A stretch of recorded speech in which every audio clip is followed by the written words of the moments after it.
कुछ समय पहले की बात है। काशीपुर नाम का एक सुंदर सा गांव हुआ करता था। उसे गांव में एक लकड़हारा रहता था जिसका नाम राजू था।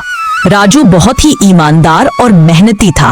वह हमेशा अपने काम से खुश रहता था। उसके पास ज्यादा पैसे नहीं थे, लेकिन वह अपनी जिंदगी से संतुष्ट था। राजू के परिवार में उसकी पत्नी और उसके 2 बच्चे थे। राजू सेठ ध्यानचंद के यहाँ लकड़ी काटने का काम करता था और लकड़ी काटने के बदले में सेठ ध्यानचंद राजू को पैसे देता था, जिसे राजू के परिवार का जीवन चलता था। सोनम, मैं काम पर जा रहा हूँ, तुम बच्चों को स्कूल छोड़ देना, मुझे बहुत लेट हो गया है। जी मैं स्कूल तो छोड़ आऊंगी, मगर मोहित और पिंकी पिछले 2 दिन से कह रहे हैं कि उनके स्कूल की टीचर स्कूल की फीस मांग रही है। हाँ तो जाकर दे आओ ना फीस। अजी कहाँ से दूं, आप जो पगार लाते हो उसमें मुश्किल से तो घर चल पाता है। अब उतनी सी तनख्वाह में मैं बच्चों की फीस का इंतजाम कैसे करूं? अजी मैं आपको एक बात साफ साफ कह देती हूँ, आप ध्यानचंद सेठ से पगार बढ़ाने की बात करो, दिन पर दिन खर्च बढ़ता जा रहा है।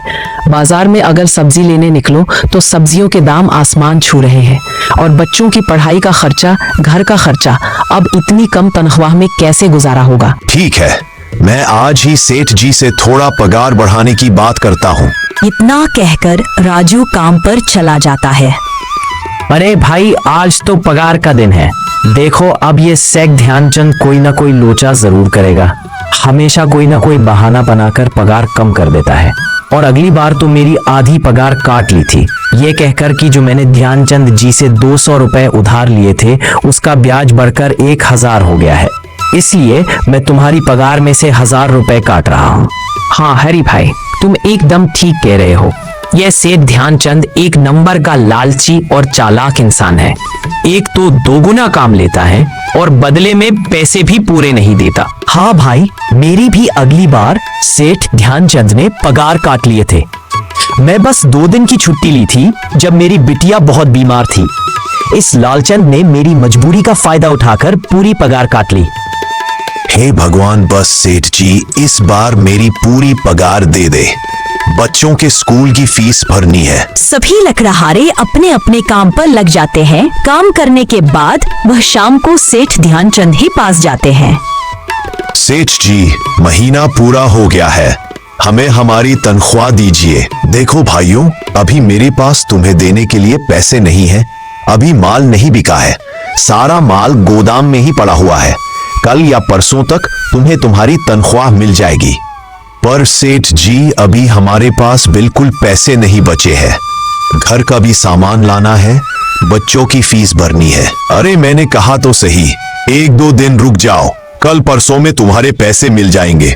अभी मेरे पास पैसे नहीं है। सभी लकड़हारे निराश मन से अपने अपने घर आ जाते हैं। अजी क्या हुआ, इस बार कितना पगार मिला है?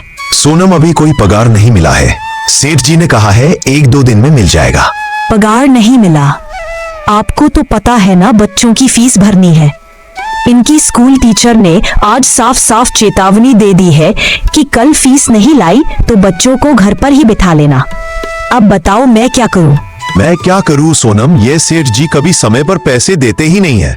अब तो हम सिर्फ इंतजार के सिवा कुछ नहीं कर सकते हैं। 1-2 दिन की बात है, देख लेते हैं। ऐसे ही 2 दिन गुजर जाते हैं। 2 दिन बाद सेठ ध्यानचंद सबको पगार देता है।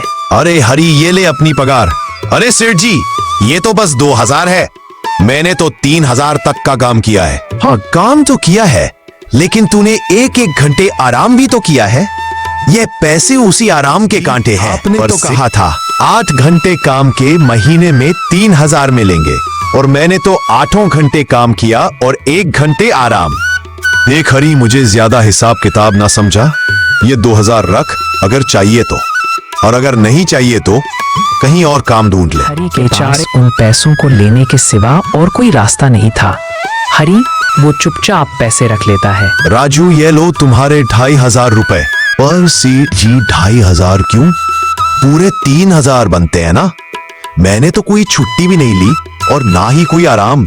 मैंने अपना सारा काम समय पर किया है। हाँ समय पर तो किया है, पर इस समय बाजार में लकड़ियों का दाम काफी सस्ता हो गया है।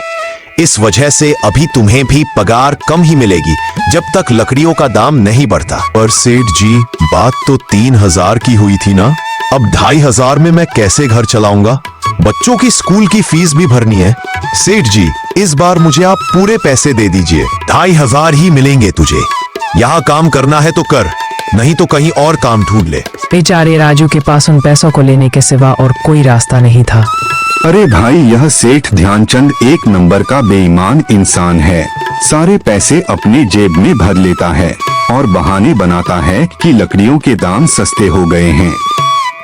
देख लेना, हम गरीबों की कभी न कभी इसे हाय लगेगी। नहीं हरी, ऐसे नहीं कहते हैं, वह हमारे अन्नदाता हैं। आखिर उन्हीं की वजह से तो हमारा घर चल रहा है। अरे काहे का अन्नदाता, पूरे पैसे तो देता नहीं है। पूरे महीने मेहनत करके भी क्या मिलते हैं, बस 2,000 रुपए। इसमें घर खर्च कैसे चलाएं? ऐसे तो हम कभी तरक्की नहीं कर पाएंगे। और हम कर भी क्या सकते हैं हरी? हमें लकड़ी काटने की सिवा और कोई काम कहाँ आता है? और कोई काम खोलना भी चाहे तो हमारे पास उनके लिए इतने पैसे कहाँ हैं? अब जो भी हो, हमारा तो बस यह सेठ ध्यानचंद ही सहारा है। कुछ देर बातें करने के बाद सारे अपने अपने घर तरफ निकल पड़ते हैं। जी आ गए आप, कितना पगार मिला है? सोनम सेठ जी ने इस बार सिर्फ 2,500 रुपए ही दिए हैं। बस 2,500? इतने में कैसे घर चलाएंगे? बच्चों की फीस में ही 1,000 रुपए निकल जाएंगे, फिर 1,500 में क्या क्या करेंगे? अब मैं क्या कहूँ सोनम, अब तुम्हें इसमें ही गुजारा करना होगा। तुम सबसे पहले बच्चों की फीस भर देना, इसके बाद बाकी का मैं देखता हूँ। अजी आप क्या देख लोगे? सेठ जी से तो पूरे पैसे मांगे नहीं गए आपसे। नहीं सोनम, मैं सेठ जी से पैसों के लिए कहा था, पर सेठ जी ने साफ इनकार कर दिया और कहा यह लेना है तो लो, वरना कहीं और काम ढूंढ सकते हो। मैं सोच रहा हूँ कि लकड़ी काटने के बाद मैं कहीं और भी काम ढूंढ लूँ। सेठ जी के यहाँ से काम करने के बाद मैं दूसरी जगह पर काम किया करूँगा, जिससे कुछ ज्यादा पैसे मिल जाएंगे। आज ही मैं सेठ जी के यहाँ काम करने के बाद और भी जगह काम ढूंढने जाऊँगा। राजू सेठ के यहाँ काम खत्म कर दूसरे काम की तलाश में जा ही रहा होता है। तभी वह अचानक देखता है कि बहुत सारे हाथियों का झुंड उसकी तरफ दौड़े आ रहा है। यह देखकर राजू बहुत डर जाता है। वह इधर उधर देखता है तो उसे एक गुफा दिखती है और वह गुफा में जाकर छुप जाता है। हे भगवान, आज तो बाल बाल बच गया, वरना आज तो मैं इन हाथियों के पैरों तले कुचला ही जाता। पर यह मैं कहाँ आ गया?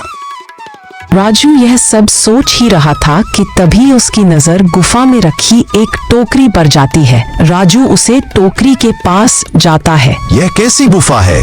कैसी टोकरी यहाँ पड़ी है? इसे मैं घर ले जाता हूँ, सामान रखने के काम आ जाएगी। राजू जैसे ही उस टोकरी को हाथ लगाता है, गुफा में से एक आवाज आती है, रुक जाओ, इसे छूने की कोशिश मत करो। यह आवाज सुनकर राजू एकदम पीछे हट जाता है। तभी गुफा में एक साधु बाबा प्रकट हो जाते हैं और वह रामू से कहते हैं, कौन हो तुम और मेरी गुफा में क्या कर रहे हो? मुझे माफ करना साधु बाबा, कुछ हाथियों का झुंड मेरे पीछे पड़ गया था और मैं उनसे बचने के लिए इस गुफा में जाकर छुप गया। फिर मेरी नजर इस टोकरी पर गई। माफ कीजिए, मुझे लगा यहाँ कोई नहीं है तो ये टोकरी किसी की नहीं होगी, इसलिए मैंने इसे छुआ। राजू, तुम्हें डरने की जरूरत नहीं है, मैं तुम्हारे बारे में सब जानता हूँ। मेरी नजर एक बार भी जिस पर पड़ जाती है, मैं उसका इतिहास अपनी खुली आंखों से देख सकता हूँ। पर आप हैं कौन और आप अचानक कैसे प्रकट हो गए? मैं एक बहुत पुराना साधु हूँ। मैं कई सालों से इस गुफा की रक्षा कर रहा हूँ। ये गुफा मेरे पूर्वजों की है। इस गुफा में केवल वही इंसान घुस सकता है जो बिल्कुल पवित्र हो। अगर तुम अपवित्र होते तो तुम इस गुफा में कभी नहीं घुस पाते। तुम एक सच्चे इंसान हो, इसलिए तुम इस गुफा में घुस पाए और इस टोकरी को छू पाए। अब तुमने इस टोकरी को छुआ है तो ये टोकरी तुम्हारी हुई। नहीं, मुझे ये टोकरी नहीं चाहिए, मैं तो बस देख रहा था। डरो मत राजू, तुम ये टोकरी ले जाओ। ये कोई साधारण टोकरी नहीं है, बल्कि ये जादुई टोकरी है। क्या ये वही जादुई टोकरी है जिसके बारे में हमारी दादी हमें कहानी सुनाया करती थी कि किसी गांव में एक जादुई टोकरी हुआ करती थी और वह सभी की इच्छाएं पूरी करती थी? हाँ राजू, ये वही जादुई टोकरी है। अब तुम इस टोकरी के मालिक हो। तुम इसके इस्तेमाल से अपनी स्थिति सुधर सकते हो, पर याद रखना, तुम जो भी वस्तु इस टोकरी में एक बार डालोगे, वह चीज ही तुम्हें इस टोकरी में बार बार डालनी होगी। इसके अलावा तुम कोई भी दूसरी चीज इस टोकरी में नहीं डाल सकते। अगर तुमने ऐसा किया तो इसका परिणाम तुम्हें ही भुगतना होगा। मेरी इस बात को हमेशा ध्यान में रखना और सोच समझकर बिना लालच की इस टोकरी में वही सामान रखना जिसकी तुम्हें जरूरत हो। राजू टोकरी को लेकर घर आ जाता है। सोनम, ये देखो, ये मैं क्या लेकर आया हूँ। क्या लाए हो आप? बस एक टोकरी? सबसे पहले ये बताइए, आप तो काम की तलाश में गए थे ना, तो कोई दूसरा काम मिला कि नहीं? नहीं, अरे सोनम, मेरी पूरी बात तो सुनो।